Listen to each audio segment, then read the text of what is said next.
जय कुमार नावाचा मोठा कॉन्ट्रॅक्टर आहे. त्याला असं वाटतं की महानगरपालिका त्याचीच आहे.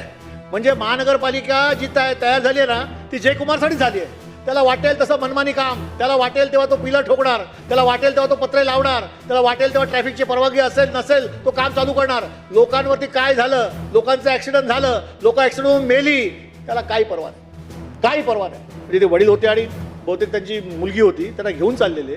वरती जयकुमारचं काम चालू होतं. त्या जयकुमारचं काम जिथून चालू होतं त्याच्या खालून मोटरसायकल चालली होती. तिच्यावरून जो का रॉड पडला किंवा तो मोठा दगड पडला, बिचारीच्या मांडीवर पडला. आज ती मुलीचं पाय बेजार झालं आहे. कोण? पोलीस त्याची दखल घेत नाहीत, RTOची दखल घेत नाहीत. जयकुमार कोणाला ऐकत नाही. जयकुमार सरकारचा जावई आहे, जयकुमार महानगरपालिकेचा जावई आहे. जयकुमारला आळा घालणार कोण? म्हणजे जयकुमार आमच्याच पैशातून त्या ठिकाणी करोड रुपयाचं काम करणार, त्याला वाटेल तशी मनमानी करणार. मनमानी करताना सेफ्टी मेजर घेणार नाही आणि हे काम करताना सर्वसामान्य मुंबईकर मेला तर त्याचा स्वयंसूतक सरकारला पण नाही आणि महानगरपालिकेला नाही. ही परिस्थिती आहे. स्थानिक आमदार म्हणून मी अनेक वेळा तिथे व्हिजिट घेतल्या. ट्रॅफिकच्या लोकांना आणलं, BMCच्या लोकांना आणलं. तिथे ज्या ठेकेदाराचं काम सुरू आहे, ज्याने ते कंपनीने काम घेतलं आहे, त्या कंपनीची जबाबदारी आहे की वाहतूक व्यवस्था सकाळपासून संध्याकाळपर्यंत सुरू ठेवण्यासाठी त्याने वॉर्डन ठेवायला पाहिजे. त्या वॉर्डन ज्या प्रमाणात आहेत ना त्याची संख्या एकदा चेक करा.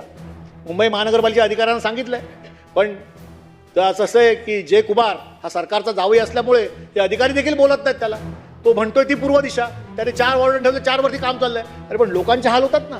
लोक जेव्हा घरापासून स्टेशनकडे निघतात तेव्हा त्यांना 1.5 तास फक्त तो वेस्टर्न एक्सप्रेस हायवेवरती पोचायला लागतो. म्हणजे नागरी निवाराकडे जर माणूस निघाला तर त्याला पोचायला पाऊण तास, तो स्टेशनला पोचतो, तो वेस्टर्न एक्सप्रेस हायवेवर पोचायला त्याला पाऊण तास 1.5 तास लागतो. ही ट्रॅफिकची परिस्थिती आहे.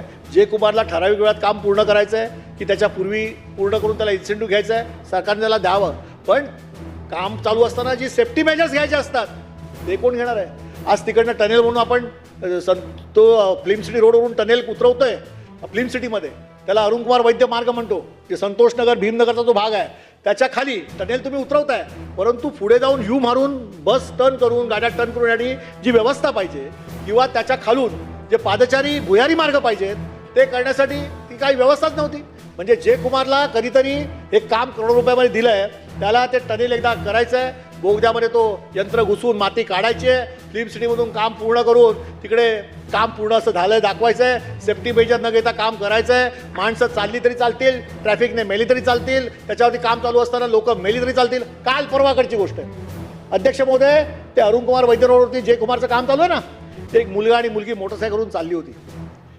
ती चालली होती क्लासमधून घरी. म्हणजे ते वडील होते आणि बहुतेक त्यांची मुलगी होती, त्यांना घेऊन चाललेले. वरती जयकुमारचं काम चालू होतं. त्या जयकुमारचं काम जिथून चालू होतं त्याच्या खालून मोटरसायकल चालली होती. तिच्यावरून जो का रॉड पडला किंवा तो मोठा दगड पडला, बिचारीच्या मांडीवर पडला. आज ती मुलीचं पाय बेजार झालं. कोण? पोलीस त्याची दखल घेत नाहीत, RTOची दखल घेत नाहीत. जयकुमार कोणाला ऐकत नाही. जयकुमार सरकारचा जावई आहे, जयकुमार महानगरपालिकेचा जावई आहे. जयकुमारला आळा घालणार कोण? म्हणजे जयकुमार आमच्याच पैशातून त्या ठिकाणी करोड रुपयाचं काम करणार, त्याला वाटेल तशी मनमानी करणार. मनमानी करताना सेफ्टी मेजर घेणार नाही आणि हे काम करताना सर्वसामान्य मुंबईकर मेला तर त्याचा स्वयंसूतक सरकारला पण नाही आणि महानगरपालिकेला नाही. ही परिस्थिती आहे. आणि एवढं पोटतिडकीने बोलतो याचं कारण ज्याच्या घरातला माणूस जातो ना त्याला कळतं की त्याचं दुःख काय असतं. आणि म्हणून जयकुमार उद्या येईल, तिकडे काम पूर्ण करेल, करोड रुपयाचा मोबदला घेईल, पैसे सरकारकडे बिलं काढेल आणि लोक घरी जाईल, परदेशात जाऊन तिथे फार मोठी गुंतवणूक करेल.